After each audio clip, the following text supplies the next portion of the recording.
নমস্কার দর্শক বন্ধুরা, আপনারা দেখছেন ডিডি ত্রিপুরার বিশেষ হেলথ টক শো হ্যালো সুস্বাস্থ্য, যে অনুষ্ঠানে আপনাদের সবাইকে আমরা স্বাস্থ্য সচেতন রাখার চেষ্টা করি, আপনাদের সুস্থ রাখার চেষ্টা করি। বন্ধুরা, দৈনন্দিন জীবনে আমরা সবাই কিন্তু অল্প বিস্তর অসুস্থ হই, নানান রোগ শোক মাঝে মধ্যে জাঁকিয়ে বসে, আমরা চিকিৎসা করাই, ওষুধ খাই, কিন্তু একটা কথা আমরা সবাই জানি, prevention is better then cure. আমরা রোগ প্রতিকারের চেয়ে যে প্রতিরোধ করা ভালো সেটা সবাই জানি, আর আমরা চাইলে অনেক রোগ কিন্তু প্রতিরোধ করতে পারি। তবে তার জন্যে আমাদের কিছু কিছু নিয়ম মেনে চলতে হয়, জীবনশৈলীটাকে পাল্টাতে হয়, তার মধ্যে অ্যাড করতে হয় যোগা। হ্যাঁ বন্ধু, প্রায় ৫,০০০ বছরেরও বেশি ধরে ভারতবর্ষে যোগার প্রচলন চলছে, আর আমরা সবাই জানি, এখন বোধহয় এমন কেউ নেই যিনি বিশ্বাস করেন না যে যোগা মানুষের ভালো করে, অনেক রোগ শোক থেকে আমাদের সুস্থ রাখতে পারে। তো তার জন্যে আজ একটা বিশেষ পর্ব নিয়ে আমরা কিন্তু হাজির। আজ আমাদের সঙ্গে রয়েছেন বিশিষ্ট যোগা থেরাপিস্ট সুমন্ত দেব, এবং আরও রয়েছেন তরুণ যোগা প্রশিক্ষক শ্রী সুজন সরকার। দর্শক বন্ধুরা, আপনাদের জানিয়ে রাখি, আজ এই অনুষ্ঠানে আমরা দৈনন্দিন জীবনের নানান যে সমস্যাগুলো হয়, সেই সব সমস্যার জন্য কি কি যোগা করতে পারি সেটা ধাপে ধাপে আপনাদের একদম করে দেখাবো। এবং তার জন্যে আজ আমরা কোনো ফোন রিসিভ করছি না। যদি অনুষ্ঠানটি আপনারা লাইভ দেখছেন, আমরা কিন্তু কোনো ফোন রিসিভ করছি না। সুমন্তবাবু, আপনাকে স্বাগত আরেকবার আমাদের অনুষ্ঠানে। প্রথমে একটু জানবো আপনার কাছে যে যোগা, এত আমরা সব কিছু জানি, কিন্তু কত বছর বয়স থেকে যোগা করা যায়, আর কত বছর বয়স অবধি করা যায় যোগা? আমরা যেটা আগে একটা ছিল, লিমিটেশন ছিল যে 6+ থেকে আমরা বাচ্চাদের শুরু করতে বলতাম, সেটা এখন একটু কিছুটা অ্যাডভান্স হয়ে গেছে, 5+ থেকে বাচ্চারা প্র্যাকটিস করতে পারে। আচ্ছা, আর একজন সুস্থ মানুষ যদি বেঁচে থাকেন, সুস্থ মানুষ কত দিন অবধি যোগা প্র্যাকটিস করতে পারে? এটা লিমিটেশন কিছু নেই, আচ্ছা, এজ লিমিটেশন নেই, কারণ কি যাদেরই মানে শারীরিক সক্ষমতা আছে তারা আজীবন করতে পারেন, আচ্ছা, মৃত্যু দিন পর্যন্ত করতে পারেন যদি সুস্থ থাকেন। আর অসুস্থতার ক্ষেত্রে সেক্ষেত্রেও করতে পারেন, সেক্ষেত্রে কিছুটা শিডিউল মেনটেন করতে হবে, কিছুটা চেঞ্জেস আনতে হবে, যে যে জিনিসগুলো খেয়াল রাখার দরকার সেটা করে। ওকে, এখন একটা প্রশ্ন জাগে যে সুমন্তবাবু, যে যোগা, যিনি সুস্থ সবল, যিনি যোগা করতে পারছেন, উনি তো যোগা করছেন, কিন্তু অনেকেই আছেন আমাদের আশেপাশে যারা নিজেদের কাজটা করতে পারেন না। আমাদের আশেপাশে কিছু ফিজিক্যালি ডিসেবলড বা চ্যালেঞ্জড আছেন, পাশাপাশি ছোট বাচ্চারা, অনেক সময় অনেকে নিজে করতে চান না, এবং বৃদ্ধ বয়সে অনেকে আছেন যিনি হয়তো কোনো অসুস্থতার কারণে নিজের সক্ষমতাটা হারিয়ে ফেলেছেন। তো তাদের কি অন্য কেউ যোগা করিয়ে দিতে পারে? যেমনটা ফিজিওথেরাপি হয়, ঠিক তেমনি কি যোগা করিয়ে দিতে পারে, নাকি যোগা নিজেরই করতে হয়? এক্ষেত্রে যৌগিক প্র্যাকটিসের ক্ষেত্রে প্র্যাকটিক্যালি আমরা দুটো পদ্ধতি ইউজ করি, একটা হচ্ছে অ্যাক্টিভ পার্টিসিপেশন, একটা হচ্ছে প্যাসিভ পার্টিসিপেশন। আচ্ছা, সেক্ষেত্রে ধরুন এখন নিউ কামার কোনো একজন বা বিগিনার, ছোট বাচ্চাও হতে পারে, বয়স্কও হতে পারেন, তো বিগিনারদের ক্ষেত্রে হয় পশ্চারটা যখনই উনি করছেন, টিচার একজন দেখাচ্ছেন, যদি ইনকারেক্ট থাকে সেক্ষেত্রে কারেকশনের জন্য আমরা সাপোর্ট দিই, বা ধরুন আবার বাচ্চাদের ক্ষেত্রে বিশেষ করে যে পশ্চারটা সে বুঝতে পারছে না, সেক্ষেত্রে আমরা ধরে করিয়ে দিই। পেশেন্টদের ক্ষেত্রেও তাই, বয়স্কদের ক্ষেত্রেও তাই, ধরে করাতে পারে। হ্যাঁ, করাতে পারে। ওকে, গর্ভবতী মায়েদের ক্ষেত্রে যোগা করাটা? আচ্ছা, সেখানে কিছু প্রিকশন আছে। এখন কত মাস চলছে, যে অ্যাডভান্স যে সিচুয়েশনটা, সেটাকে মাথায় রেখে, এবং যিনি প্রেগনেন্ট ওমেন, তার আনুষঙ্গিক যে সমস্যাগুলো আছে সেটা মাথায় রেখে তার শিডিউল করা যেতে পারে। এবং সেটা তো আমরা বলবো যে কনসেপশনটা নিউ কনসেপশন, অনেকেরই হয়তো বা একটা ভয়ের কারণ থাকে, কিন্তু আমরা বলবো সেক্ষেত্রে দেখা গেছে, বেসিক্যালি আমার নিজেরও একটা এক্সপিরিয়েন্স রয়েছে, যে প্রেগনেন্ট লেডিদের যদি একদম প্রথম স্টেজ থেকে তার মতো করে ওই স্টেজের জন্য পার্টিকুলারলি যে যোগা বা ব্রিদিং প্র্যাকটিসগুলো আছে সেগুলো করানো হয়, ম্যাক্সিমাম ক্ষেত্রে যে বিভিন্ন ধরনের সমস্যা তৈরি হয় ডেলিভারির সময়, সেগুলো কিন্তু অ্যাভয়েড করা যায় খুব ইজিলি। এবং ম্যাক্সিমাম ক্ষেত্রে দেখা যায় নর্মাল ডেলিভারির মানে অনেক সম্ভাবনা বেশি বেড়ে যায়। বুঝতে পেরেছি। সিজারিয়ান যে ব্যাপারটা থাকে অনেকেই অ্যাভয়েড করতে চান, সেক্ষেত্রে কিন্তু যোগা খুব হেল্পফুল। এবং আরেকটা জিনিস হচ্ছে, যিনি করছেন তিনি তো বেনিফিটেড হবেনই, যিনি আসছেন, আচ্ছা, যে আসছে, যে যে শিশুটি শিশুটি আসছে সেও কিন্তু খুব সুস্থ সবল থাকবে, কারণ মায়ের এফেক্টটা কিন্তু তার উপরেও যাবে। ঠিক। এখানেই প্রশ্নটা এর জন্যই করা সুমন্তবাবু, কারণ একটা সময় দেখা যেত যে আমাদের গ্রাম পাহাড়ে মা বোনেদের ওনারা ঘরে খুব কাজ করতেন বা শারীরিক কসরতগুলো খুব করতেন এই সময়টাতে, গর্ভকালীন সময়তে। কিন্তু শহরে আস্তে আস্তে দিন দিন একটা স্থিত অবস্থায় চলে আসছিল যে এই সময়টাতে একদম খুব মানে যত্নে থাকছিল, কিন্তু তাতে কমপ্লিকেশন বাড়ছিলই। কিন্তু এখন আবার যোগার প্রচলন আসছে গর্ভবতী মায়েদের মধ্যে। অ্যাকচুয়ালি হয়েছে যেটা, সেডেন্টারি লাইফ লিড করছি ম্যাক্সিমাম আমরা যারা আরবান এরিয়াতে রয়েছি, সেক্ষেত্রে কমপ্লিকেশনগুলো একটু বেশিই হয়। আর ধরুন কেউ কোনোদিন প্র্যাকটিস করেননি কিছু, ফিজিক্যাল ফিটনেস পারপাসে বলুন বা যোগাই বলুন, তাদেরকে জাস্ট অনলি ওই প্রেগনেন্সি পিরিয়ডই করতে হবে সেরকমটা নয়। কারণ কি তার ফিটনেস কতটুকু আছে, সে সেটাকে এফোর্ড করতে পারবে কিনা সেটা একটা বিচার্য বিষয়। ওকে, আগে থেকে করাই ভালো। আগের থেকে করাই ভালো। এখন যারা করেননি তারা কি করবেন না সেরকমটা নয়, সেটা এক্সপার্টিজের আন্ডারে করলেই ভালো হয়। তার একটা সুপারভিশনে থেকে তারপরে যে কমপ্লিকেশন গুলো আছে সেটা কথা বিবেচনা করে তারপর তার প্র্যাকটিসটা হওয়া উচিত। ওকে, দর্শক বন্ধুদের আমরা জানিয়ে রাখি, আজ আপনারা দেখছেন যোগার ডেমনস্ট্রেশন। যদিও এখনও কোনো ডেমনস্ট্রেশন আপনারা দেখেননি, আমরা শুরু করব যোগার ডেমনস্ট্রেশন। আপনাদের জানিয়ে রাখি যোগা থেরাপিস্ট সুমন্ত দেব আমাদের সঙ্গে রয়েছেন এবং তরুণ যোগা প্রশিক্ষক সুজন সরকার আমাদের সঙ্গে রয়েছেন। আমরা যোগার ডেমনস্ট্রেশন এর জন্যই দেখব যে দৈনন্দিন জীবনে আপনারা আমাদের এই অনুষ্ঠানে অনেকেই ফোন করেন, অনেকেই নানান সমস্যার কথা বলেন, কি ওষুধ খাচ্ছেন, কিভাবে চলছেন সেগুলো বলেন। পাশাপাশি যোগার একটা ভূমিকা আছে, যোগা করে অনেকেই কিন্তু সুস্থ থাকতে পারে, বিশেষ করে যাদের হাড়ের কোনো সমস্যা আছে, শরীরে ব্যথার কোনো সমস্যা আছে, সেই সব সমস্যাগুলো। তো আমরা এক একটা সমস্যা ধরে ডেমনস্ট্রেশন দেখব, কিন্তু তাই আপনাদের অনুরোধ করব আপনারা সঙ্গে থাকুন, ভালো করে ফলো করুন। আজ কিভাবে দেখাচ্ছে ডেমনস্ট্রেশনগুলো, কীভাবে যোগাগুলো করতে পারেন। পাশাপাশি আপনাদের জানিয়ে রাখি, একবার দেখে হয়তো আপনাদের মনে নাও থাকতে পারে, তার জন্য এই অনুষ্ঠানটা কিন্তু আগামীকাল আপনারা ইউটিউবে পাবেন। ইউটিউবে ডিডি ত্রিপুরার পেজে এই সম্পূর্ণ অনুষ্ঠানটি আপনারা আবারও দেখতে পাবেন। তাই যখন ইচ্ছা আপনারা খুলে এই যোগাগুলো করতে পারেন, এই আসনগুলো করতে পারেন। সুমন্তবাবু, আজকালকার যে ছাত্রছাত্রীরা বরাবরই ব্যস্ত থাকতো, আগেও ছিল, আমরাও ছিলাম, কিন্তু আজকাল দেখা যাচ্ছে স্কুল, প্রাইভেট টিউশন, বইয়ের ভারে ভীষণভাবে ক্লান্ত ছেলেমেয়েরা। পাশাপাশি তাদের মধ্যে একটা ওবেসিটি, বিভিন্নভাবে মানে ফিজিক্যাল অ্যাক্টিভিটি নেই বললেই চলে।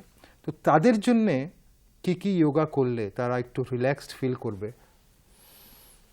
এখন শহরাঞ্চলের বিশেষ করে বাচ্চাদের তো একেবারেই সময় নেই, খেলার মাঠও নেই।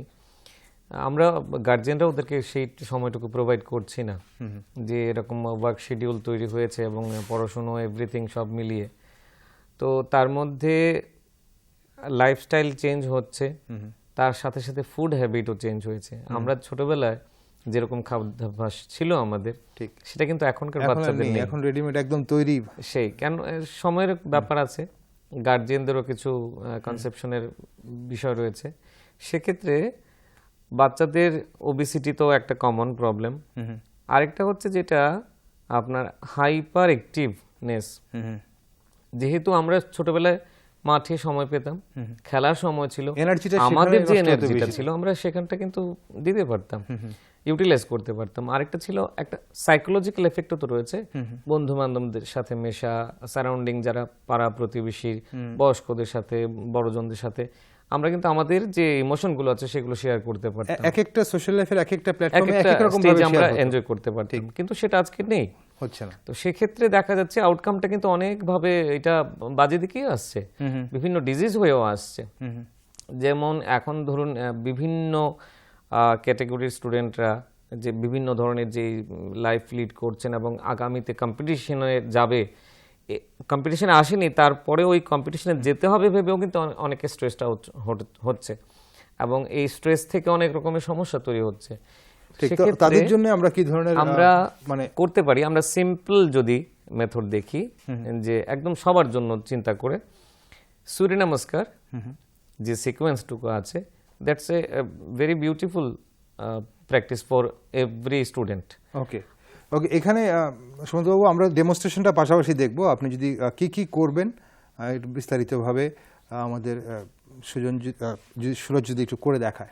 সুরজ, আমি সূর্য নমস্কারটা দেখাতে বলবো খুব সিম্পল ওয়েতে এবং একটু স্লো মোডে করবে। দর্শক বন্ধুদের জানিয়ে রাখি, দর্শক বন্ধুরা যারা দেখছেন, যারা ছোট স্টুডেন্টসরা রয়েছেন, একটু রাখো, তোমাদের জন্যেও অল্প কিছুটা সময় বের করে পড়াশোনার এই সময় থেকে এই আসনগুলো করলে অনেকটাই বোধহয় সুস্থ থাকা যাবে, তোমরাও সুস্থ থাকবে এবং চনমনে থাকবে। আপনাদের উদ্দেশ্যে আমি বলবো, দর্শক বন্ধুরা আপনারা স্টেপগুলো লক্ষ্য করে নিন।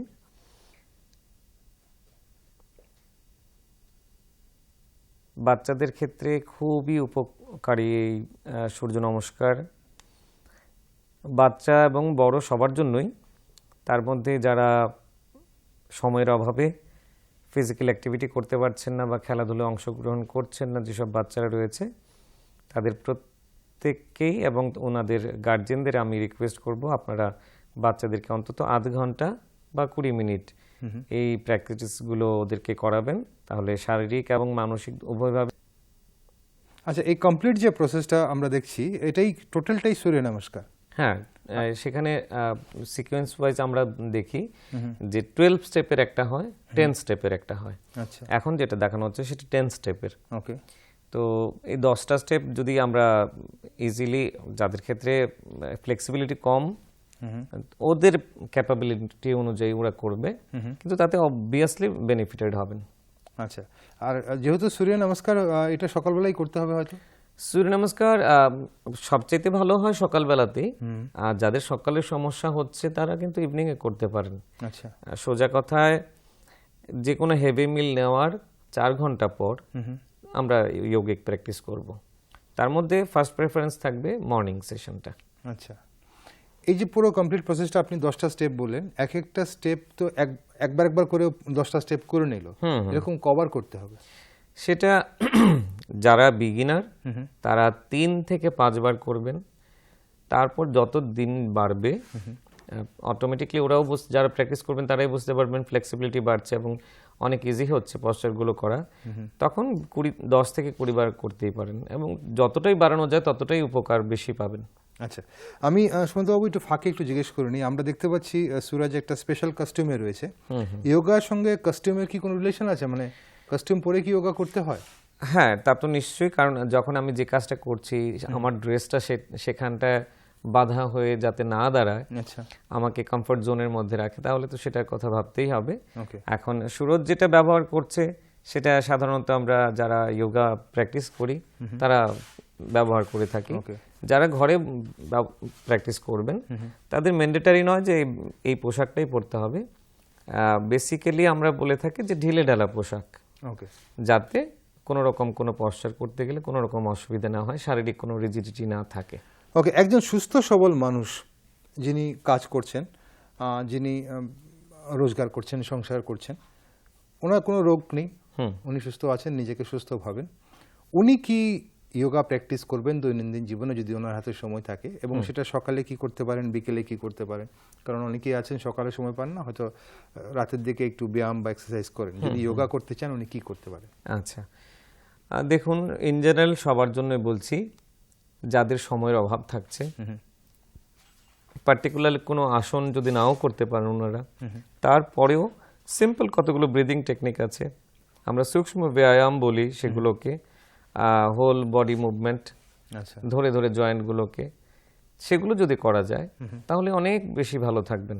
আর যেটা বলছেন যে যারা করতে পারছেন না বা সময়ের অভাব রয়েছে তাদের, তো আজকে সুস্থ আছেন আগামীকালকে সুস্থ থাকবেন সেটা তো বলা যায় না, গ্যারান্টি নেই কিছু। তো সুস্থতা থাকার জন্য আমাদের করতে হবে। আচ্ছা, সুরজকে আমি বলবো একটু দাঁড়িয়ে যাও। দর্শক বন্ধুরা দেখুন, এই আসনটি ইন জেনারেল সবাই করতে পারে, যারা আমরা সুস্থ আছেন।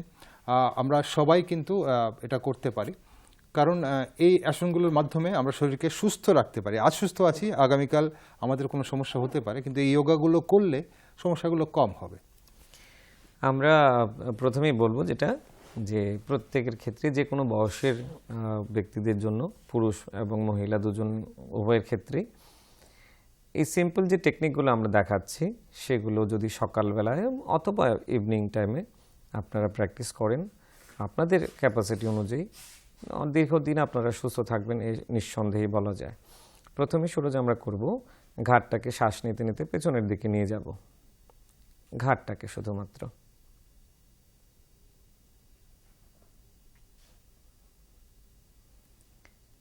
এবার ধীরে ধীরে শ্বাস ছেড়ে সামনের দিকে নিয়ে আসব।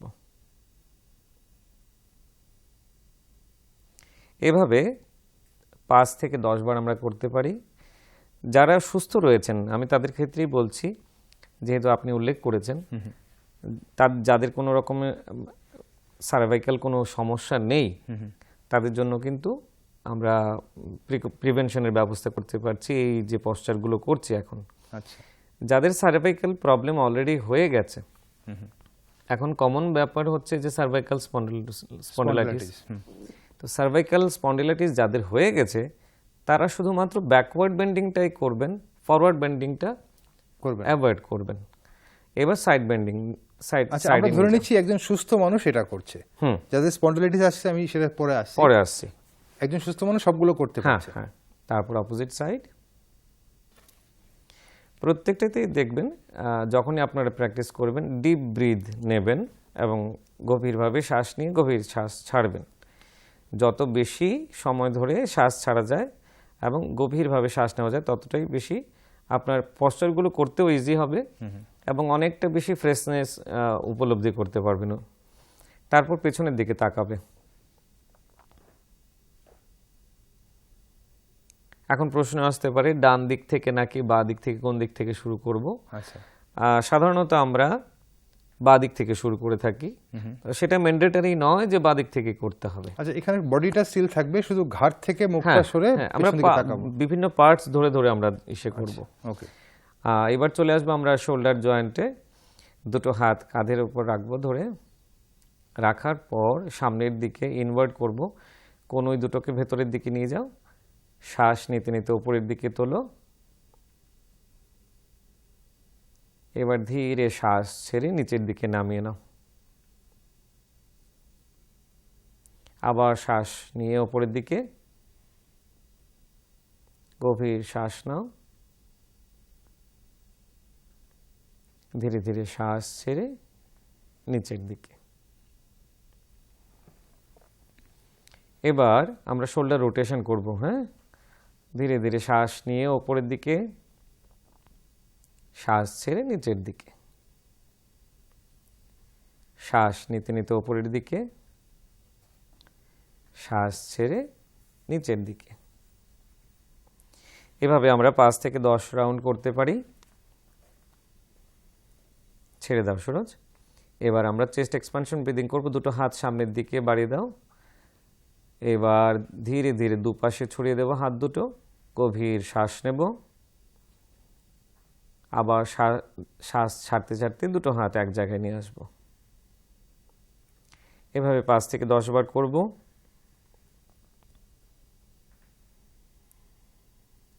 এবার hands up and down breathing. হাত দুটো উপরের দিকে তুলব, সামনের দিকে রেখে শ্বাস নিতে নিতে উপরের দিকে একদম সোজা তুলে ধরব। ধীরে ধীরে শ্বাস ছেড়ে হাতটা নামিয়ে নেব। যেগুলো প্র্যাকটিস আমরা দেখাচ্ছি সবগুলো কিন্তু 5 থেকে 10 বার করতে পারেন, তার বেশিও করতে পারেন, কিন্তু আমরা মিনিমাম একটা মোটামুটি 20 মিনিটসের একটা প্র্যাকটিস যদি ধরি তাহলে আমরা কিন্তু এইগুলো সহজেই অল্প সময়ের মধ্যে আমরা সারা শরীরের একটা রিজুভিনেশন করতে পারবো এবং প্রত্যেকটা পার্টস ধরে ধরে আমরা মোবিলাইজেশন এক্সারসাইজ করতে পারছি। তারপর চলে আসবো আমরা এলবো জয়েন্টে। দুটো হাত সামনের দিকে ছড়িয়ে দাও, দিয়ে এবার দুটো হাতকে ফোল্ড করে শ্বাস নিয়ে কাঁধের মধ্যে রাখো। শ্বাস নিতে নিতে এবার সামনের দিকে শ্বাস ছেড়ে হাতটাকে ছড়িয়ে দাও। আবার শ্বাস নেব, শ্বাস ছেড়ে সামনের দিকে। এবার চলে আসবো আমরা রিস্ট জয়েন্টে। দুটো হাত সামনের দিকে বাড়িয়ে দাও, হাতগুলোকে মুষ্টিবদ্ধ করব। এইভাবে ধীরে ধীরে ইনওয়ার্ড আর আউটওয়ার্ড আমরা মুভ করব। একবার নিচের দিকে, একবার উপরের দিকে, আবার নিচে, শ্বাস ছেড়ে শ্বাস নিয়ে। এবার ঘোরাবো আমরা, রোটেট করব ক্লকওয়াইজ অ্যান্টি ক্লকওয়াইজ।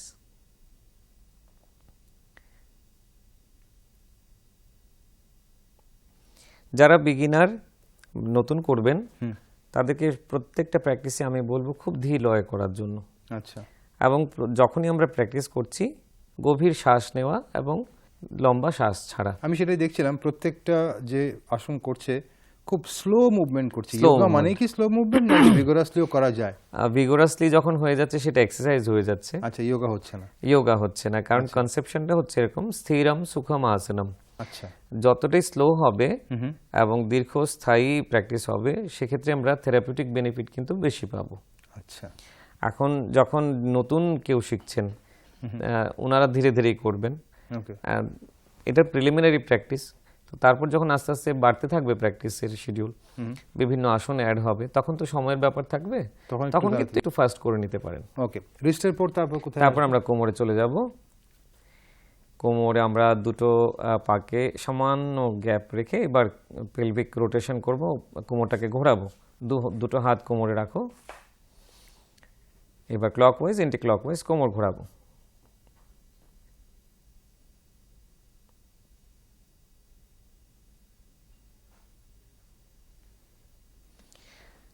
যাদের অলরেডি ফ্যাট রয়েছে শরীরে, ওবেসিটি রয়েছে, তাদের পক্ষে হয়তো বা প্রথম দিকে একটু সমস্যা হতে পারে, কিন্তু অবভিয়াসলি আপনারা যদি ধীরে ধীরে প্র্যাকটিস করতে থাকেন ডে বাই ডে, আপনাদের কিন্তু সেই অসুবিধাগুলো চলে যাবে। আচ্ছা। ফ্লেক্সিবিলিটিও বাড়বে, মুভমেন্টও বেড়ে যাবে। এবার আমরা ব্যাকওয়ার্ড বেন্ডিং করব উইথ সাপোর্ট। দুটো হাত যেভাবে আছে সেভাবেই রাখবো, কোন দুটোকে ভেতরের দিকে আনবো, গভীরভাবে শ্বাস নেব, শ্বাস নিতে নিতে পেছনের দিকে। এক্ষেত্রে সবার মনে রাখতে হবে যখনই আমরা চেস্ট এক্সপানশন করছি তখন বা আপওয়ার্ড বেন্ডিং করছি তখন শ্বাস নেব, এখন যখন ডাউনওয়ার্ড মুভমেন্ট হবে তখন শ্বাস ছাড়বো। আচ্ছা। ধীরে ধীরে নর্মাল পজিশনে আসো। এবার ফরওয়ার্ড অ্যান্ড ব্যাকওয়ার্ড দুটো করব, ঠিক আছে? আগে ব্যাকওয়ার্ড করব, তারপর ফরওয়ার্ড বেন্ডিং। কোমরে হাত দাও, শ্বাস নিতে নিতে পেছনের দিকে যাও। এবার ধীরে শ্বাস ছেড়ে সামনের দিকে, ফরওয়ার্ড বেন্ডিং। হাত দুটো নামিয়ে দেব। এক্ষেত্রে ফরওয়ার্ড বেন্ডিং অনেকেরই অসুবিধে হয়, যাদের ভুঁড়ি আছে তাদের সমস্যা হতেই পারে। আঙ্গুল লাগে না তো? হ্যাঁ, তো সেক্ষেত্রে এটা ম্যান্ডেটরি নয় যে সুরজ যতটা করতে পারছে ততটাই করতে হবে, কিন্তু চেষ্টা করলে আস্তে আস্তে ধীরে ধীরে কিন্তু সুরজের মতো অবস্থাতে চলে আসবে। আচ্ছা। ধীরে ধীরে উঠে নাও। এবার আমরা ফ্রন্ট ভিউতে সাইড বেন্ডিং করব। দুটো পা একই জায়গায়, ডান হাত ওপরের দিকে তুলব, ধীরে ধীরে বাঁ দিকে স্পাইনটাকে কাত একটু বেন্ড করে নেব। Normal breathing. আবার চলে আসব স্বাভাবিক স্থিতিতে, অপোজিট সাইড করব।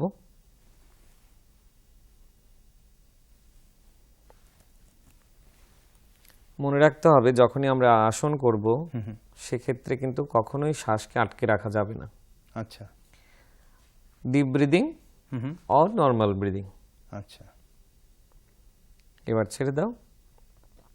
স্পাইনাল টুইস্টিং করব। দুটো পা সামান্য ছড়িয়ে নাও।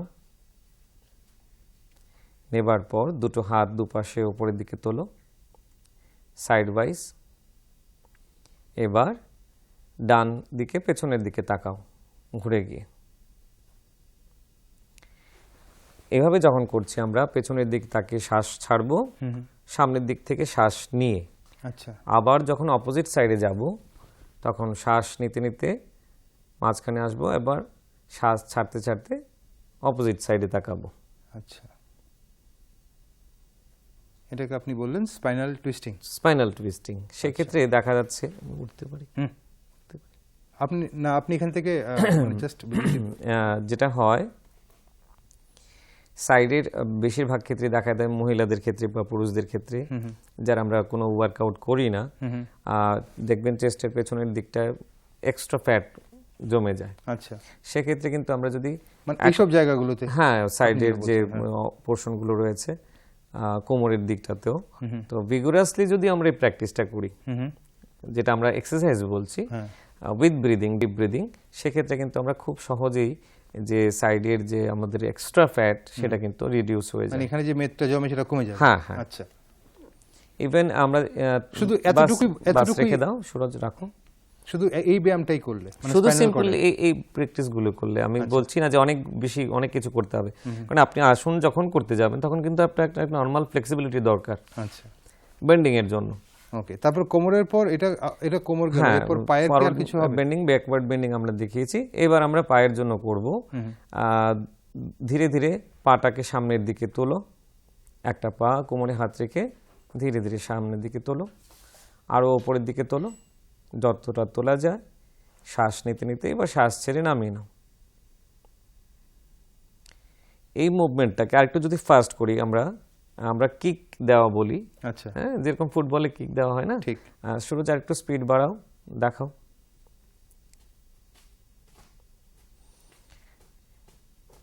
ব্যাস ব্যাস, ঠিক। সেটা হচ্ছে। তো এটা কি মানে আসলের মধ্যেই পড়লো নাকি, মানে এটা কি না, এটা এক্সারসাইজের মধ্যে কিন্তু চলে আসছে। ওকে, তো সেক্ষেত্রে আমরা কি করছি, যখন আমরা এই কিক করলাম তাতে দেখা যাচ্ছে যে লোয়ার অ্যাবডোমেনে যখন ফ্যাট জমছে, লোয়ার অ্যাবডোমেনের ক্ষেত্রে এই কিক দেওয়ার ফলে কিন্তু খুব সহসাই আমরা লোয়ার অ্যাবডোমেনের ফ্যাটটাকে কমাতে পারছি। ওকে ওকে। এবার আমরা আরেকটা করব, জাস্ট বসে উঠবো। কোমরে হাত থাকবে বা দুটো হাতকে সামনের দিকে ছড়িয়ে নাও, দুটো হাতকে সামনের দিকে ছড়িয়ে নাও। তারপর শ্বাস নিতে নিতে এবার আমরা শ্বাস নেব, শ্বাস ছেড়ে বসবো, শ্বাস ছেড়ে বসবো, আবার উঠে শ্বাস নেব। হাফ বসবো, পুরোটা বসবো? হ্যাঁ, স্কোয়াটের মতো। স্কোয়াটি। আবার পুরোটাও বসতে পারি, কোনো অসুবিধা নেই। একটু ফার্স্ট মোডে যখন করব, দুটো সিকোয়েন্সে আমরা মেনটেন করতে পারি, হাফ বসা, ফুল বসা। আচ্ছা, শ্বাস নেব, শ্বাস ছাড়বো, ওকে, আবার শ্বাস নিয়ে শ্বাস ছেড়ে, ব্যাস। তাহলে আমরা দুটো জিনিসে দেখালাম, যে একটা হাফ বসা, হাফ সিটিং পশ্চার, একটা হচ্ছে ফুল সিটিং পজিশনে। আচ্ছা, এখন যাদের হাঁটুতে সমস্যা রয়েছে তারা জাস্ট হাফ সিটিং পোর্শনটাই করবেন, আর ফুল সিটিং যেটা রয়েছে সেটা অ্যাভয়েড করবেন। আচ্ছা, এবার একটু বসে পড়ো, পাটাকে ছড়িয়ে দিয়ে সামনের দিকে।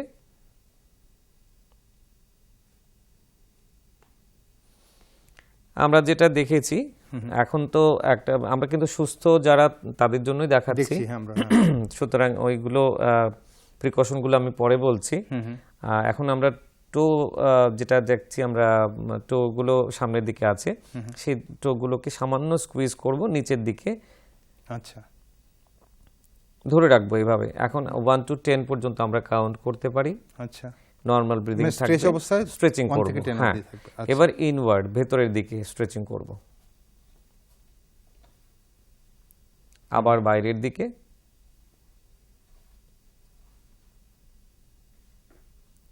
আচ্ছা। এবার রোটেট করব, দুটো পায়ের পাতাকে এক জায়গায় রাখবো, রেখে দুটোকে একই সাথে রোটেট করব।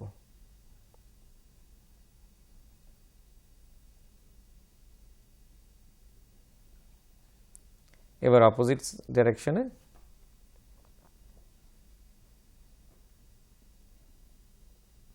ব্যাস। এবার দুটো পায়ের মধ্যে সামান্য গ্যাপ রাখো।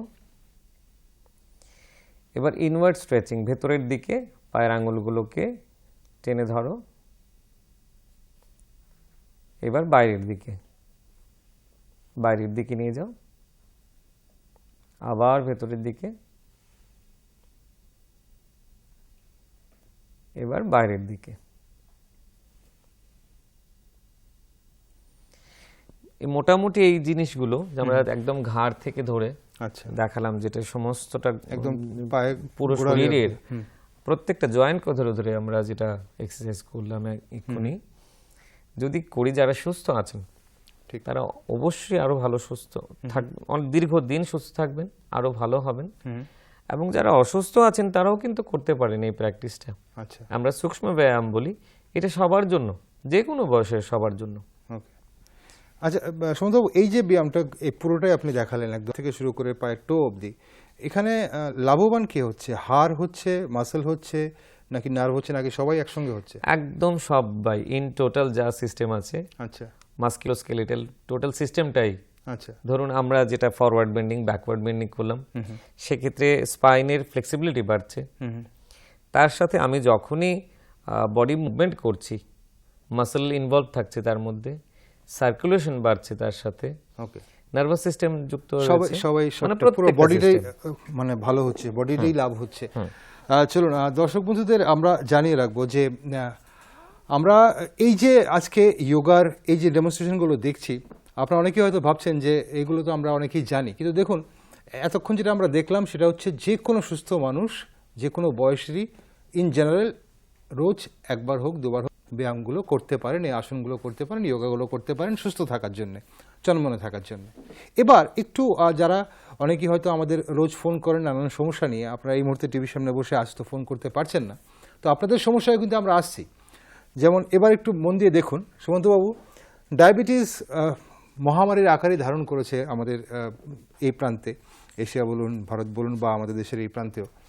তো ডায়াবেটিস আমি দুটো ভাগে যদি ভাগ করে দিই আপনাকে, একটা হচ্ছে যারা বয়স কম, যাদের এখনও হয়তো 40-42 বা 50-এর নিচেই আছেন, যারা সারাদিন ছুটছেন, কাজে ছুটছেন, সংসারের জন্য ছুটছেন, তাদের সুগার লেভেল বেড়ে গেছে, ওষুধ খাচ্ছেন, অনেক কিছু নিয়ম করে করতে পারছেন না, তারা কী ধরনের ব্যায়াম করবে? আর আরেকটা হচ্ছে সিনিয়র সিটিজেনরা, যারা হয়তো রিটায়ার্ড লাইফ লিড করছেন কিন্তু সুগারের পেশেন্ট, ওষুধ খাচ্ছেন, বেশি অ্যাক্টিভিটি করতে পারেন না, ওনারা কী ধরনের আসন করবেন? আমি এখানে একটা মানে বেসিক যেটা ইনফরমেশন যেটা বলে রাখছি, ডায়াবেটিসের ক্ষেত্রে ডায়াবেটিসের যে ম্যানেজমেন্ট সিস্টেম আছে সেখানে তিনটে জিনিস খুব ভাইটাল। একটা হচ্ছে ডায়েট, একটা হচ্ছে মেডিকেশন, আরেকটা হচ্ছে এক্সারসাইজ। এই তিনটেকে কিন্তু একদম খুব পুঙ্খানুপুঙ্খভাবে ইম্পর্টেন্স দিয়ে ফলো করতে হবে। যারা এক্সারসাইজ করছেন তারা যদি ভাবেন যে না আমি এক্সারসাইজ করছি, মেডিকেশনের সাপোর্ট নেব না, সেটা কিন্তু ঠিক হবে না। পাশাপাশি আমার খাবার দাবার, হ্যাঁ সেটাও ঠিক নয়। তিনটে মেজারমেন্টকেই ঠিকভাবে যদি আমরা মেনটেন করতে পারি তাহলে ডায়াবেটিস কোনো বিষয় নয়। আচ্ছা, বিকজ আমরা জানি এটা ম্যানেজেবল ডিসঅর্ডার, কিউরেবল নয়। একেবারে যে ফুললি কিউর হয় সেরকম বিষয়টা নেই, কিন্তু সেটাকে আমরা কন্ট্রোলে রাখতে পারি। হ্যাঁ, কিভাবে করে কন্ট্রোল রাখতে? যেটা আপনি বললেন যে আর্লি এজের ক্ষেত্রে, সেক্ষেত্রে আমরা বলবো ডায়েটটা অবশ্যই মেনটেন করুন। সেখানে যেরকম আমরা এক্ষুনি মাত্র দেখালাম সুস্থদের জন্য যে মোবিলাইজেশন এক্সারসাইজগুলো দেখানো হলো, তার সাথে সূর্য নমস্কার, আচ্ছা, এটা আর্লি এজেদের করার ক্ষেত্রে কোনো অসুবিধার কিছু নেই। বয়স্কদের জন্য একটু সমস্যা হতে পারে, কিন্তু আর্লি এজেদের কোনো প্রবলেম হওয়ার কথা নয়। সেক্ষেত্রে সান স্যালুটেশন কিন্তু খুব ভালো সাপোর্টিভ আচ্ছা, যোগিক প্র্যাকটিসের মধ্যে, এবং সেক্ষেত্রে হোল বডি ইনভলভ থাকছে। আচ্ছা, ডায়াবেটিসে বেসিক্যালি যেটা হয় মাল্টি অর্গান রিলেটেড প্রবলেম তৈরি হয়। সেক্ষেত্রে আমরা টো থেকে মাথা পর্যন্ত একদম প্রত্যেকটা শরীরের অংশকে ধরে ধরে কিন্তু আমরা ইনভলভ করতে পারছি সূর্য নমস্কারের ক্ষেত্রে। ওকে, তো আগেই দেখানো হয়েছে সূর্য নমস্কারের প্র্যাকটিস, সেটা কিন্তু ডায়াবেটিস যারা আর্লি এজে রয়েছেন তারা প্র্যাকটিস করবেন। পাশাপাশি আমি বলবো যে এখন যে ট্রেন্ড চলছে, ব্যস্ততা, নিজেকে সময় না দেওয়া, বা কাজের প্রচণ্ড চাপ, যেটা আপনি বললেন যে কাজের চাপের জন্য করতে পারছেন না, এইটাও কিন্তু একটা ভাইটাল কজ ডায়াবেটিস হওয়ার জন্য। তো মেন্টাল স্ট্রেসটাকে কমানোর জন্য কিন্তু আমার মেডিটেশনের জন্য আচ্ছা, মেডিটেশন একটা চিন্তা ভাবনা করতে হবে। পাশাপাশি রিল্যাক্সেশন টেকনিক, মত বিনিময়। যোগ বলতে শুধুমাত্র আসন প্রাণায়ামকেই বোঝায় না, আচ্ছা জীবন শৈলী যেটা সেটাকে বোঝানো হয়, আচ্ছা। একটা ব্যালেন্সড জীবন শৈলী। সেক্ষেত্রে এই বিষয়গুলোকে অ্যাড করতে হবে। আমার যেন তেন প্রকারেণ যে আমার যা ওয়ার্ক শিডিউল আছে তার মধ্যে মধ্যেই অল্প অল্প করে আমার জিনিসগুলোকে ইনভলভ করতে হবে। ওকে, মেডিটেশনের ব্যাপারটা আপনি বলছিলেন, মেডিটেশন কি করে করবে? মেডিটেশন কি করবে? সিম্পল টেকনিক অনেকগুলোই রয়েছে। ধরুন কথার কথা, আমি এত হায়ার অ্যাডভান্স বা হায়ার প্র্যাকটিসের কথা বলছি না। যারা অফিস করছেন বা সারাদিন ব্যস্ততার নিয়ে থাকছেন, যখন ঘরে ফিরছেন হাত মুখ ধুয়ে জাস্ট 10 মিনিটস শবাসন করুন। আচ্ছা, শবাসনটা কিভাবে করবে? শবাসন কিভাবে করবেন? সুরজ, শুয়ে পড়ো।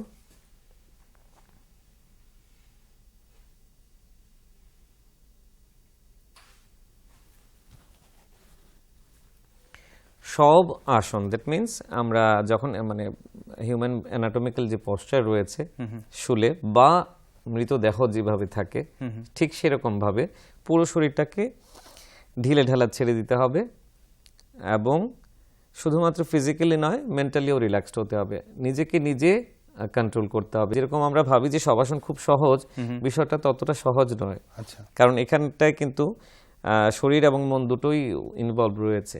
তো প্রথমে আমি বলবো ঢিলে ঢালা একদম পোশাক ব্যবহার করা, হাত মুখ ধুয়ে পরিষ্কারভাবে কমফোর্টেবল একটা জায়গাতে, পরিষ্কার পরিচ্ছন্ন জায়গাতে। এখানে যেখানে শবাসন মানে শুয়ে পড়বে, এখানটায় সফট হবে না হার্ড জায়গাতে? না, বেশি হার্ডও হবে না, বেশি সফটও হবে না। আচ্ছা, নর্মাল যেরকম থাকে সেরকমটাই হবে। এখন তো মোটামুটি যোগা ম্যাট সর্বত্রই অ্যাভেলেবল আছে। বিছানায় শুয়ে পড়লে হবে? হ্যাঁ, বিছানায় শুয়েও করতে পারবে। তো সেক্ষেত্রে আমরা দুটো পায়ের মধ্যে সামান্য গ্যাপ রাখবো, দুটো হাত শরীরের কাছ থেকে একটু সামান্য দূরে রাখবো। পা থেকে মাথা পর্যন্ত শরীরের সমস্ত মাংসপেশিকে একদম শিথিল করে নেব, ঢিলে ঢালা ছেড়ে দেবো, একদম রিল্যাক্স হয়ে যাবে। যেরকম আমরা বলি ইনস্ট্রাক্টর যখন থাকেন তখন আমরা বলি যে relax your toes, relax your calf muscles, relax your kneecaps, relax your thighs, relax your back muscle, upper back, lower back, relax your abdominal muscles, relax your arms, relax your chest, relax your neck muscles, relax your breathe, relax your eyeballs, relax your eyebrows, relax your facial muscles. Whole body you have to relax. মানে একটা একটা part অঙ্গ ধরে ধরে relax করার জন্য। এখন যখন কোনো ইনস্ট্রাক্টর থাকছে না আমাদের কাছে, সেক্ষেত্রে আমরা নিজেরা যখন প্র্যাকটিস করছি সে কথাগুলো আমাকে রিপিট করতে হবে মনে মনে, যে আমি এখন আমার পায়ের পাতাটা শিথিল করছি, রিল্যাক্সড করছি। তারপর ধরে ধরে যে যে অংশটা আছে একদম পা থেকে মাথা পর্যন্ত সম্পূর্ণ শরীরটাকে আমি রিল্যাক্স করছি। এই যখন অঙ্গ প্রত্যঙ্গগুলো কমপ্লিট হয়ে যাবে, দেন কি করব, আমি ভাববো যে না আমি আমার ব্রিথটাকে রিল্যাক্স করছি, আমার শ্বাসটাকে, শ্বাস প্রশ্বাসটা। তখন হবে কি, কনসেন্ট্রেশনটা আসবে আমাদের ব্রিদিং এর উপর। তো ব্রিথ কনসেন্ট্রেশনটা একটা সবচেয়ে ইজি মেডিটেশন টেকনিক। আমরা যদি যে কোনো সময় যখন স্ট্রেসড আউট হই, আমরা যদি আমাদের ব্রিথকে অবজার্ভ করার চেষ্টা করি, দেখবেন খুব সহসাই আমরা ধীরে ধীরে ধীরে ধীরে একটা শান্ত স্থির অবস্থায় চলে আসি। তো এই অবস্থাতেও আমরা দেখলাম যে পার্ট বাই পার্ট আমরা ভাববো নিজেদের মনে, তারপর আমরা শ্বাসের কথা ভাববো।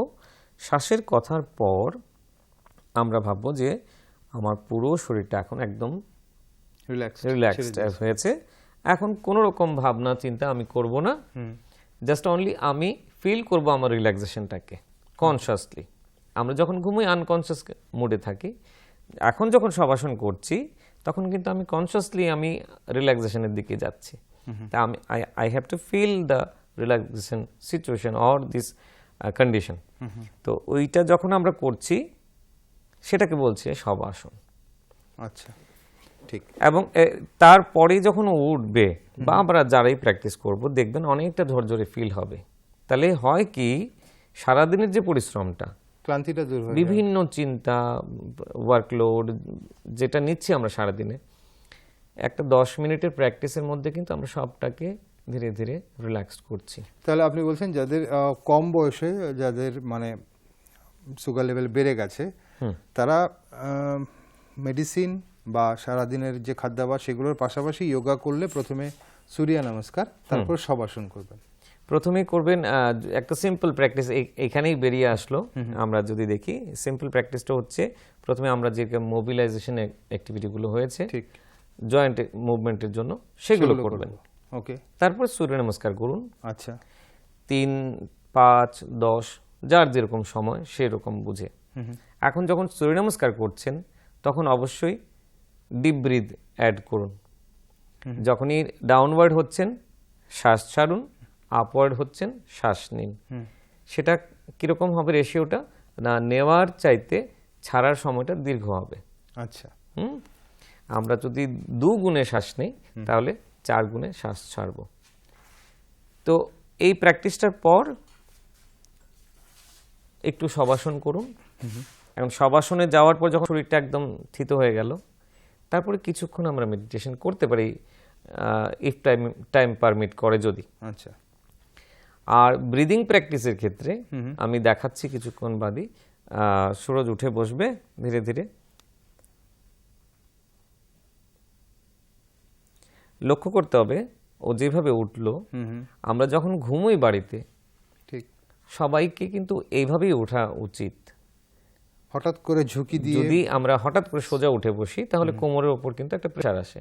তো বিশেষ করে মহিলাদের ক্ষেত্রে সবার বাড়িতেই দেখবেন একটা না একটা সমস্যা, তার মধ্যে একটা কমন প্রবলেম হচ্ছে কোমর ব্যথা। তো আমরা যদি সামান্য সামান্য বিষয়গুলোকে চলি তাহলে কিন্তু এই সমস্যাগুলো হাতের উপর ভর দিয়ে সাইড হয়ে তারপর উঠতে হবে। হ্যাঁ, ওকে, আচ্ছা, সুন্দর। এটা তো আপনি সুন্দর বললেন যে যারা কম বয়সের, এবার যারা অ্যাক্টিভিটি করতে পারে না, সিনিয়র সিটিজেন, যেটা যারা আমাদের দর্শক বন্ধুদের মধ্যে অনেকেই আছেন যারা 60, 65, 70, 80 বছর বয়স কিন্তু সুগারের ওনারা পেশেন্ট, সুগার নিয়ে ভুগছেন, ওনারা দৈনন্দিন জীবনে কি এক্সারসাইজ করবেন যেগুলোতে ওনারা মানে অনেকটা ভালো থাকতে পারেন? আচ্ছা, তাদের ক্ষেত্রে আমি বলছি প্রথম ফার্স্ট যে সিকোয়েন্সটা আমরা দেখালাম যে জয়েন্ট মোবিলাইজেশন অ্যাক্টিভিটি, এটা সবার জন্য কমন, ঠিক আছে, এটা করতেই হবে। ঠিক, তারপর এখন একদম ঘাট থেকে টো অবধি আপনি যেটা দেখালেন, সূক্ষ্ম ব্যায়াম যেটা বলছি আমরা সেটা করবেন।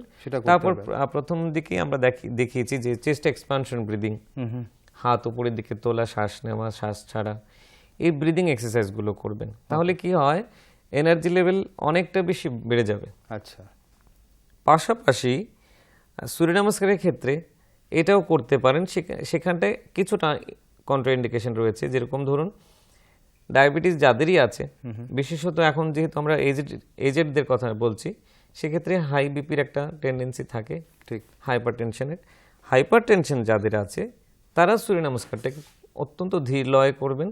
আচ্ছা, ডাউনওয়ার্ড যে পশ্চারগুলো আছে সেগুলোকে অ্যাভয়েড করবেন। আচ্ছা, শুধু পেছনের দিকেরগুলো। আর ডাউনওয়ার্ডগুলো এক্সট্রিম ডাউনওয়ার্ড না হয়ে সেভাবেও করা যেতে পারে।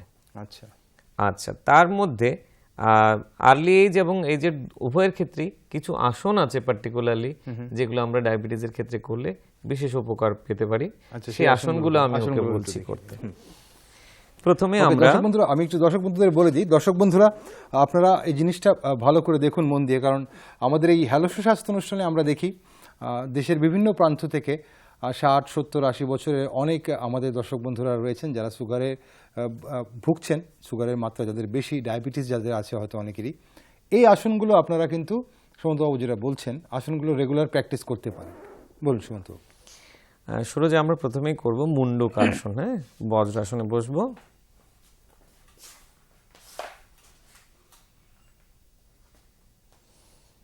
এক্ষেত্রে যাদের কম বয়স রয়েছে এবং বয়স্ক উভয়ের ক্ষেত্রেই বলছি, অনেকেরই বজ্রাসনে বসতে অসুবিধে হয়, বসতে পারে না যেহেতু অভ্যেস থাকে না। সেক্ষেত্রে সুরজ একটু পরে করো, আমি বলে নিচ্ছি একটু। সেক্ষেত্রে আমরা কি করব, পায়ের পাতাটা যেভাবে রাখলাম আমরা, সেখানটায় কিন্তু আমরা কি করতে পারি না, একটা পিলো ইউজ করতে পারি।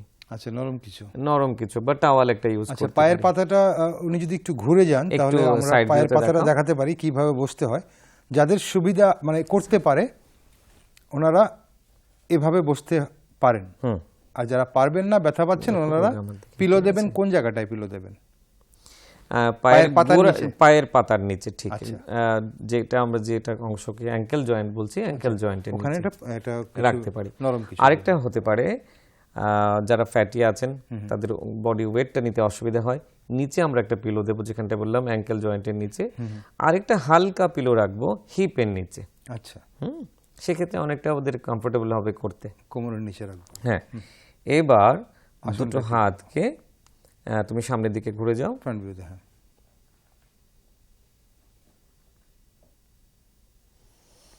দুটো হাতকে মুষ্টিবদ্ধভাবে এইভাবে নেব।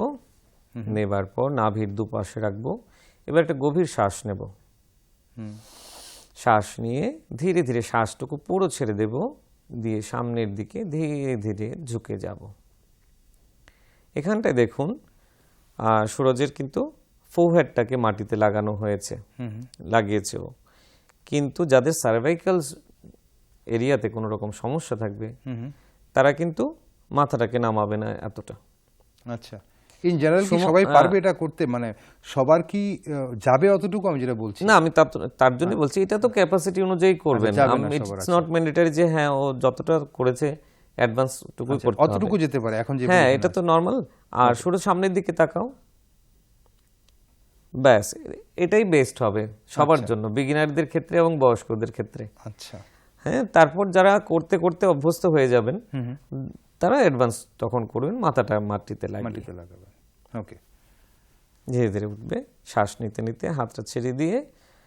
এখানটা লক্ষ্য করবেন, যখন আমরা প্রথমে হাত দুটো রাখলাম, তারপর একটা গভীর শ্বাস নিয়ে শ্বাসটা ছাড়লাম, ছাড়ার পর কিন্তু আমরা শ্বাস নিচ্ছি না। আচ্ছা, যতক্ষণ আমি নিচের দিকে থাকবো, আইদার আমি 10 কাউন্ট করতে পারি, 15, যার যার ক্যাপাসিটি অনুযায়ী মনে মনে আমরা 10 থেকে 20 পর্যন্ত গুনবো। গোনা শেষ হয়ে গেলে যখন উঠে সোজা হয়ে বসবো, তারপর শ্বাস নিয়ে তারপর নর্মাল কন্ডিশনে আসবো। সেখানে আমরা কি হয়, এটাকে বাহ্যকুম্ভক বলা হয়। একটা হচ্ছে শ্বাস নিয়ে আটকে রাখা, অন্তঃকুম্ভক। আরেকটা হচ্ছে শ্বাস ছেড়ে দিয়ে আটকে রাখা, সেটাকে বলা হচ্ছে বাহ্যকুম্ভক। এক্ষেত্রে কিন্তু আমরা বাহ্যকুম্ভক করছি। এখন যাদের অনেকটাই বয়স হয়ে গেছে, তাদের অতটা যেতেও হয়তো বা অসুবিধে হবে। আচ্ছা, বা যাদের মানে বেলি ফ্যাট রয়েছে, তারা কি করবেন, জাস্ট অনলি সুরজ আবার হাতটা রাখো, সামান্য একটু নিচের দিকে আসো, ব্যাস। এটুকু করলেও কিন্তু বেনিফিটেড হবেন। আচ্ছা, ঠিক আছে, কভার করবেন 3 থেকে 5 বার রিপিট করবেন সারাদিনে প্রথম দিকে। তারপর 5 বার, মোটামুটি 5 বার করলেই হবে। সববার মানে প্রতিবার 10 করে গুনবেন। 10 মানে মিনিমাম 10। না, তাহলে এরকম ভাবে 5 বার, একবারে যখন করতে বলছেন 5 বার করবেন, পরপর রিপিট করতে পারবেন। সারাদিনে কভার করবেন। কেউ কেউ আমরা বলি দুবেলায় প্র্যাকটিস করতে, সেক্ষেত্রে রেজাল্টটা অনেক বেশি ভালো আসে। আচ্ছা, ওকে। সুমন্তবাবু, এই তো গেল ডায়াবেটিসের ব্যাপার। আর ডায়াবেটিসের আর কোনো কিছু রয়ে গেছে? হ্যাঁ, আমরা আর দুটো আসন দেখাবো। এবার আমরা করব মৎস্যেন্দ্র আসন।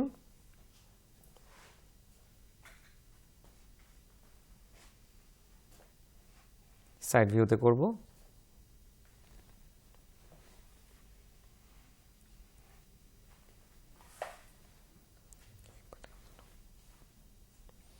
এই ক্ষেত্রে দেখছি আমরা কি না, ডান পাটা সোজা রয়েছে, এটাকে আমরা ক্রস লেগে করব পাটাকে। হ্যাঁ, বলে দিচ্ছি দর্শকদের যে প্রথমে দেখলাম আমরা ডান পাটাকে সোজা রাখা হয়েছে, বা পাটাকে ফোল্ড করে ডান পায়ের হাঁটুর এ পাশে রাখা হয়েছে, অপোজিট সাইডে। এক্ষেত্রে আমরা কি করলাম না, ডান হাত দিয়ে বাম পাটাকে ধরলাম এবং অপোজিট ডাইরেকশনে বসলাম। এটাকে সিম্পলিফাইড যদি আমরা করি, তাহলে সিম্পল ওয়েতে করতে গেলে সুরজ আমরা করব সেম সাইডে রেখে, ক্রস লেগ করব না। হ্যাঁ, এখন ক্রস লেগ দেখানো হয়েছে। আচ্ছা, ক্রস লেগ করব না, মানে একই জায়গায় রাখবো। জাস্ট রেখে জাস্ট হাঁটুতে হাতটা রাখো। কোনটাকে হাঁটুতে হাতটা রাখো, রেখে পেছনের দিকে টানো। ওকে, সবার ক্ষেত্রে খুব সহজ এই বিষয়টা। এটা বেনিফিট কিন্তু আমরা senior রাও সেম করতে হচ্ছে, পারবে। হ্যাঁ বেনিফিট সেমই হচ্ছে। এখন আবার কোনোইটা রেখেও করতে পারি। কোনোইটাকে নিয়ে আসো, এলবোটা কেন এনে রেখে সেটা দিয়ে প্রেস করব আমরা। হাতটাকে সোজা রাখবো উপরের দিকে, সোজা। বডিটাকে পেছন দিকে নিচ্ছি, হাঁটুটাকে হ্যাঁ, অপোজিট হাতটা ডাইরেকশন সোজা রাখো, ওকে, ব্যাস ছেড়ে দাও। ঠিক। তো আমরা 3 ভাবে দেখলাম, সিম্পল ওয়েতেও করা যেতে পারে, বেনিফিট কিন্তু সমানই পাবেন। ওকে, আরেকটা হচ্ছে আমরা করব বক্রাসন। দেখাও করে,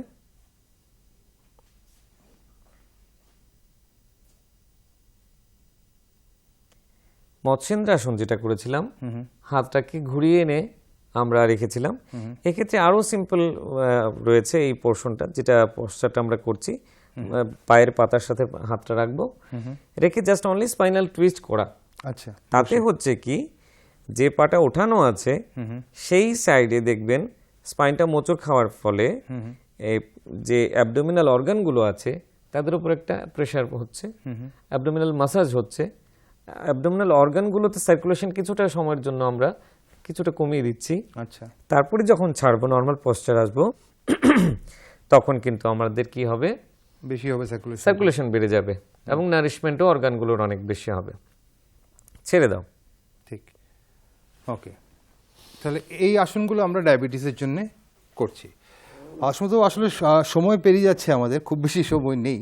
আমরা চটজলদি যদি খুব ইম্পর্টেন্ট যেটা হচ্ছে, আপনি যেটা বলছিলেন যে কোমর ব্যথার জন্য মা মহিলারা ভুগছেন, ওনারা কি এক্সারসাইজ করবেন, বা ইন জেনারেল যারাই কোমর ব্যথায় ভুগছেন সেটা একটু দেখব। আর পাশাপাশি আমরা দেখব এই যে কোভিড চলাকালীন অনেকেরই শ্বাস প্রশ্বাসের সমস্যা হয়েছিল, শ্বাসকষ্ট হয়েছিল, বা লাংস এফেক্টেড হয়েছিল অনেকেরই। এখানে শ্বাস প্রশ্বাস বা শ্বাসকষ্ট যাদের আছে, বা কোভিডের পোস্ট কোভিড যারা এখন আছেন পোস্ট কোভিড পিরিয়ডে, ওনারা কিভাবে ভালো থাকবেন, শ্বাস প্রশ্বাসের জন্য কি ব্রিদিং এক্সারসাইজ করবেন, এই দুটো এক্সারসাইজ যদি আপনি পাশাপাশি দেখেন, সময় খুব বেশি নেই আমাদের। প্রথমে কোমর ব্যথার কোমর জন্য, ব্যথা, হ্যাঁ, সুরজ ভুজঙ্গাসন করবে। সিম্পল টেকনিক আমরা দেখাচ্ছি যেগুলো সবাই করতে পারবেন। আচ্ছা, ভ্যারিয়েশনও দেখাচ্ছি যাতে যে কোনোভাবে বেনিফিটটা যাতে নেওয়া যায়। যারা করতে অসুবিধা হয় অল্পটা লোক যেন করতে। হ্যাঁ হ্যাঁ, প্রথমে আমরা সুরজ এটা করবো না, কোনোইটাকে মাটিতে লাগাও, হাতটাকে সামনে রাখবো ছড়িয়ে, আর কোনো দুটো শরীরে পাশে লেগে থাকবে। এবার ধীরে ধীরে নাভি, বুকটাকে সামনের দিকে উপরের দিকে রেখে মুখটাকে তুলবো উপরের দিকে সামান্য, ব্যাস ব্যাস। এইভাবে ডিপ ব্রিদিং নেব, শ্বাস নেওয়া ছাড়া চলবে। আচ্ছা, যারা বয়স্ক আছেন ওনারাও করতে পারবেন? হ্যাঁ, নিশ্চয়ই করতে পারবেন। এবং যারা নতুন করবেন, একেবারেই প্রথম শুরু করবেন প্র্যাকটিসগুলো, তাদের কিন্তু কোনো অসুবিধা হবে না এক্ষেত্রে। এবার কোনোইটাকে ভেতরের দিকে নাও, তোলো কোনোইটাকে, মুখটাকে নামিয়ে নাও। এবার কোনোইটাকে উপরের দিকে তোলো। এবার ধীরে ধীরে মুখটা তুলে দাও, নাভি পর্যন্ত তুলবো আমরা। আচ্ছা, আরেকটু বডি লিফট, আর একটু অ্যাডভান্স হলো ওটা। নর্মাল ব্রিদিং কিন্তু ডিপ ব্রিদিং, শ্বাস নেওয়া ছাড়া চলবে। এক্ষেত্রে আপনি যেটা শ্বাসকষ্টের কথা বললেন, আচ্ছা, এই ভুজঙ্গাসন একই পশ্চাৎ, যেহেতু আমি বলে দিচ্ছি, কোমর ব্যথা এবং শ্বাস প্রশ্বাসের জন্য যে সমস্যা তৈরি হয় বা লাং রিলেটেড যে সমস্যাগুলো আছে, দুটোর জন্য খুব বেনিফিট দেবে। এবার অ্যাডভান্স পশ্চারটা, দুটো হাত সোজা করে একদম পুরো শরীরটাকে তুলে দাও। আচ্ছা, যতটুকু বেন্ড করা যায়। হ্যাঁ, ব্রিদিং টেকনিক সেমই থাকবে, আর শরীরটা জাস্ট অনলি চেঞ্জ হচ্ছে কি না, আরো এক্সট্রিম আমরা বেন্ড করছি স্পাইনটাকে, উপরের দিকে লিফট করছি। ধীরে ধীরে নামিয়ে নাও। এবার আমরা সিঙ্গেল লেগ শলভাসন করব, দুটো হাত শরীরের পাশে থাকবে। এটা কোমর ব্যথার জন্য? হ্যাঁ, কোমর ব্যথার জন্য। একটা পা ধীরে ধীরে উপরের দিকে তুলব। এটা সবারকেই বলছি যে যার যার ক্যাপাসিটি অনুযায়ী তুলবেন, এরকম নয় অনেকটা বেশি তুললেই তবে উপকার হবে, এরকমটা নয়। ধীরে ধীরে ডে বাই ডে প্র্যাকটিসের ফলে সেই ক্যাপাসিটিটা কিন্তু চলে আসবে, অনেকটাই উপরে চলে আসবে। এবার শ্বাস ছেড়ে রেখে দিলাম, নর্মাল ব্রিদিংই থাকবে। এভাবে অল্টারনেট আমরা প্রথমে লেফট সাইড তারপর রাইট সাইড করব। এবার সুরজ আমার দিকে একটু নিয়ে আসো, পাটাকে তুলে, একটা পা তোলো, তুলে ওই পাশে নিয়ে যাও, তোমার অপোজিট সাইডে নিয়ে যাও। ব্যাস ব্যাস, লাগানোর দরকার নেই, অতটুকুই থাকুক, ব্যাস। এখানে আবার একটু বেন্ড করতে হবে, একটু টুইস্ট করছি আমরা। তো সেক্ষেত্রে এই পশ্চারটা করলে যাদের মানে রেগুলার ক্রনিক পেন রয়েছে ওরা কিন্তু খুব আরাম পাবেন, মানে একদম প্র্যাকটিসের পরে পরেই অনেকটা রিল্যাক্সড ফিল করবেন। আচ্ছা, ছেড়ে দাও, দুটো পাই তো করবে এরকম, দুটো পাই করবে অল্টারনেট। এবার উঠে বসো বজ্রাসনে। আচ্ছা, এবার বজ্রাসনে উঠে বসো, দুটো হাঁটুকে ছড়িয়ে দাও, বজ্রাসনে বসো, দুটো হাঁটুকে ছড়িয়ে দাও যতটা বেশি সম্ভব। এবার দুটো হাত উপরের দিকে তোলো, ধীরে ধীরে শ্বাস ছেড়ে সামনের দিকে ফোরহেডটাকে মাটিতে লাগিয়ে দাও। আচ্ছা, কোমরটা স্ট্রেস, এইটা হচ্ছে কি যে কোনো বয়সের সবার জন্যই এই পশ্চারটাতে প্রচন্ড পরিমাণ হিপ রিল্যাক্সেশন হয়। যে পেলভিক গার্ডলের দারুণ একটা ম্যানেজমেন্ট এই আসনটা। যে কোনো বয়সে সবাই ওয়ার্কআউট করুন বা ঘরে কাজ করছেন, যারা ওয়ার্কিং লেডি তাদের তো আছেই, বা ওয়ার্কিং পিপল সবারই, জেন্টস অলরেডি সবারই কোমরে এখন কমন ব্যাপার সেটা। অথচ বা তার সাথে সেডেন্টারি লাইফ যারা লিড করছেন, কোনো ধরনের এক্সারসাইজ করছেন, তাদেরও কোমর ব্যথা রয়েছে, তারা যদি দিনে অন্তত 2 বার 5 মিনিট করে এই আসনটি করেন, খুব ভালো থাকবেন এবং খুব আরাম পাবেন এই আসনটা করে। ঠিক। আর কোনো আসন রয়েছে? ছেড়ে দাও কোমর ব্যথার জন্য। হ্যাঁ, আরেকটা সিম্পল টেকনিক আমরা বলে দিচ্ছি। শুয়ে পড়ো, আমাদের সময় শেষ হয়েছে। সাইড ভিউতে শুয়ে পড়ো, ব্রিজ পশ্চার, সেতু বন্ধা আসন। শুয়ে পড়ো, দুটো হাঁটু ফোল্ড করে নাও, পায়ের পাতা দুটো একটু ছড়িয়ে দাও দুপাশে। এবার ধীরে ধীরে শ্বাস নিতে নিতে কোমরটাকে ঠেলে ওপরের দিকে তুলে দাও। ওকে, আমরা সেতুবন্ধাসন বলি বা ব্রিজ পশ্চার বলা হয়। তুলতে হবে, নামাতে হবে না, এইটাকে আমরা স্ট্যাটিক মোডেও করতে পারি, 10 to 20 কাউন্ট করতে পারি। আরেকটা হচ্ছে ডাইনামিক মোডে, একবার তুলবো একবার নামাবো, একবার ধীরে ধীরে নামাও শ্বাস ছেড়ে।